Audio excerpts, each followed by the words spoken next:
आजकल पाकिस्तानी सियासत में नए सूबों के ऊपर बहस जारी है और सिर्फ नए सूबों का मामला नहीं है। जो मोहसिन नकवी साहब ने साथ ये कह दिया कि ये निज़ाम जो है ये मुकम्मल तौर पर ढह चुका है, इसका तो मुस्तकबिल कोई नहीं है। और प्राइम मिनिस्टर की तरफ बराह रास्त इशारा करके उन्होंने कहा कि ये लैपटॉप बांटने से अब कुछ नहीं होने वाला, ना 12-14 घंटे काम करने से ना कुछ होगा, सिस्टम को रीसेट करने की ज़रूरत है। तो उससे ये फ़ौरी तौर पर तासुर उभरता है कि इस्टेब्लिशमेंट की जो जितनी आस उम्मीद शहबाज शरीफ साहब के साथ थी 1990 से उन्होंने जोड़ी थी। नवाज़ शरीफ की पहली हुकूमत गिरने वाली थी तो उस वक्त गुलाम इसहाक और वो जनरल वहीद काकड़ थे, तो वो जब ये लड़ाई चल रही थी तो उस लड़ाई में भी वो कहते थे कि इसको -1 कर दो, नवाज़ को शहबाज शरीफ को बारी दे दो। उस वक्त शहबाज शरीफ ने भाई का साथ छोड़ना पसंद नहीं किया और ये तब से वो जो लव अफेयर था मौजूद था। और पिछले 4 सालों में पहले इमरान खान के ख़िलाफ़ नो कॉन्फिडेंस करके PDM 1 और फिर फरवरी 2024 के बाद ये PDM 2।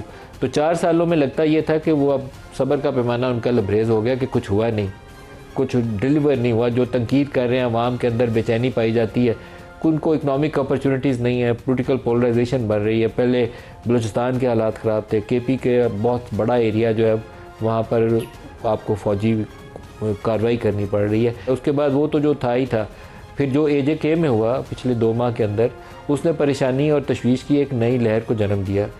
वो इलाका जिसको हम हमेशा पीसफुल और अपनी शाह रग करार देते थे, वहाँ रावला कोट, मुजफ्फराबाद और मीरपुर के हालात ख़राब हुए। तो उसके बाद लगता यह है कि सब ने हाथ खड़े करनी है कि नहीं, इस निज़ाम से डिलीवर नहीं होना। मोहसिन नकवी की एटलीस्ट जो स्टेटमेंट थी उसने इस चीज़ के ऊपर ही मोहर लगाई है कि जितने बड़े स्टेक होल्डर्स हैं उनकी बस हो गई।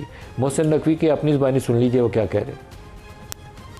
ये सिस्टम जिसके अंदर हम रह रहे हैं ये कोलैप्स कर चुका है। आप माने ना माने, हल एक है, एडमिनिस्ट्रेटिव यूनिट्स, सूबे। वो जब तक आपके यूनिट्स नहीं बनेंगे और नई लीडरशिप नहीं आएगी ये काम नहीं होगा। हम समझते हैं नौजवानों को टैबलेट्स दे के खुश कर लेंगे, नहीं। ये कॉकरोच अगर इकट्ठा हो गया तो ये हर चीज को उलट सकता है। आज हमारे साथ मेहमान शख्सियत हैं, पाकिस्तान मुस्लिम लीग नवाज़ के सीनियर रहनुमा हैं और सियासी मामलात के हवाले से वज़ीर-ए-आज़म के मशीर तो हैं ही, लेकिन जो मेन थिंक टैंक है ना, जो मेरे ख्याल में नवाज़ शरीफ और शहबाज शरीफ को एडवाइस करते हैं, वो राना सनाउल्लाह है। राना साहब, very warm welcome sir. Thank you sir. Mohsin Naqvi के बयान से लगता यह है कि शहबाज शरीफ के दिन गिने जा चुके हैं। बेमानी और बिल्कुल कोई उसका जो है वो ना सियाक है ना सबाक है, ऐसी तुकबंदियाँ और जो है वो राम कहानियाँ जो है वो बनाई जा रही हैं। आप मुझे बताएं कि उन्होंने जो बात की है कि ये जो सिस्टम है ये कोलैप्स कर चुका है, कोई माने ना माने, ये किस सिस्टम की वो बात कर रहे हैं? सिस्टम तो मुल्क में पार्लिमानी जमहूरी निज़ाम है, 1973 का आइन है। 1973 के आइन की वजह से आज आपकी फेडरेशन जो है वो कायम है और पिछले 60 सालों में इंतहाई नामुसाइद हालात और वाक़यात के बावजूद जो है वो इस मुल्क को संभाले हुए है। अगर डिलीवर नहीं हो सका, जो कि यकीनन नहीं हो सका, तो उसकी वजह ये है कि उसके ऊपर अमल नहीं किया गया। उसके ऊपर आज आप अमल करें, उसकी जो बुनियाद है सेपरेशन ऑफ पावर, जुडिशरी है, एग्जेक्टिव है, लेजिस्लेचर है। आज ये तीनों जो अपना इकाइयाँ हैं वो आइन के मुताबिक जब अपन अपना रोल अदा करें, कोई डैम बनाने ना जाए, कोई दूसरे के मामले में जो है वो मुदाखलत ना करे, तो ये 1 साल में डिलीवरी जो है वो शुरू हो जाएगी।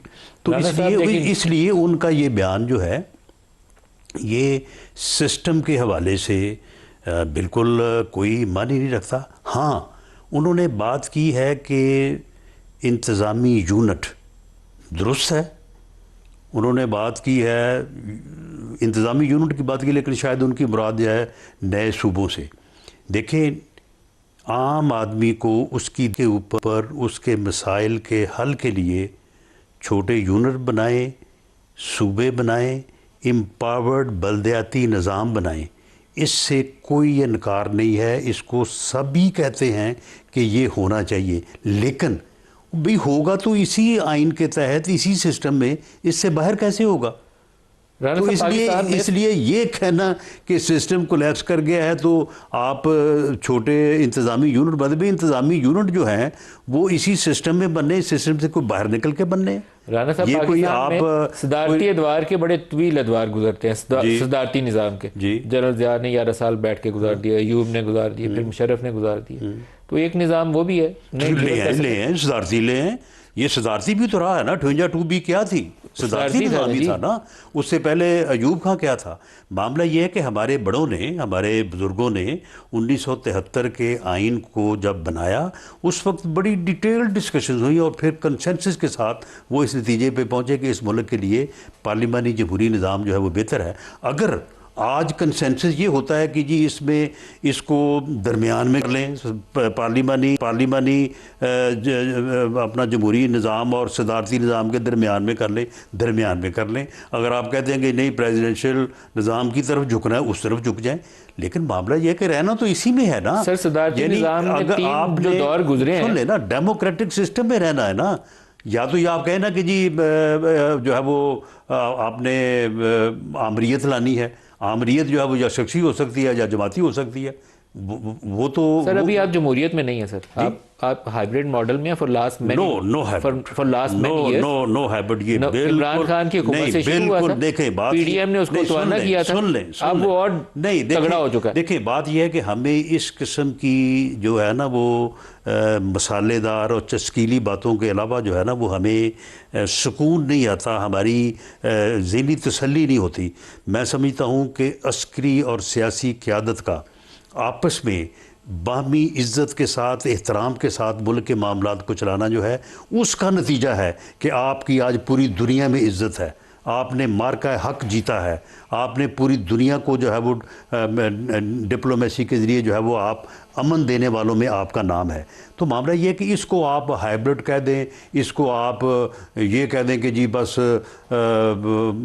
जो है वो नहीं सुनते, वो नहीं मानते, ऐसा कोई मामला नहीं है। इंतहाई इज्जत और एहतराम रहना चाहिए। ये हाइब्रिड प्लस है, सिर्फ हाइब्रिड नहीं है, ये हाइब्रिड प्लस नहीं। प्लस से क्या मुराद है? ये हाइब्रिड है। हाँ, क्या वो कौन कैसे? वही सिस्टम है जिसकी आप नुमाइंदगी कर रहे हैं। कैसे आप बताएं? मुझे बताएं ना, कोई दे मिसाल। आपकी 26वीं 27वीं तरमीम कैसे पास हुई थी? हाँ जी, कैसे पास हुई है बताइए, आप बताइए। हाँ, उसकी जरूरत आज़म नज़ीर तारड़ साहब के पास मुसव्वदा लास्ट मोमेंट तक पूरा नहीं था। देखें बात ये है कि किसी चीज़ को उसकी हकीकत में लेने की बजाय जो है वो सिर्फ उसको एक लच्छेदार अंदाज में जो है वो ढालने से, आप मुझे बताएं कि ये 26 और 27वीं तरमीम जिसमें आप कहते हैं कि जी अदलिया का जनाब बैठा दिया गया है, अदलिया को जनाब जो है वो ज़ेरे ज़मीन कर दिया। अदलिया क्या करती रही है पिछले 10 अब आपने अदलिया के साथ नहीं तो अदलिया ने क्या किया इस मुल्क? अब आपने अदलिया के साथ अदलिया ने क्या किया इस मुल्क के साथ? वही जो अदलिया ने सो मोटो नोटिस के तहत इस मुल्क की जो है वो एग्जीक्यूटिव का बटा नहीं बताया। बिल्कुल दुरुस्त है। तो फिर क्या होना था? आपने उसका बटा उठा दिया, फिर यही होना था। तो आपने बदला लिया उसका? नहीं, कोई बदला नहीं लिया आपने। अभी कोई बदला नहीं लिया, कोई कहा, देखिए बात सुने, कोई बदला नहीं लिया मेरे साथ। आप नहीं सुन लें, आप इस एक मौजू पे आप पढ़े लिखे और एक रीज़नेबल बात करने वाले जो है वो सहाफ़ी और एंकर हैं, मेरे ऊपर आप इस बात के ऊपर जो है वो बेट लगा लें कि पहले जब अदलिया में इंडक्शन जो है वो on the recommendation of the judiciary होती थी वो भी गलत था।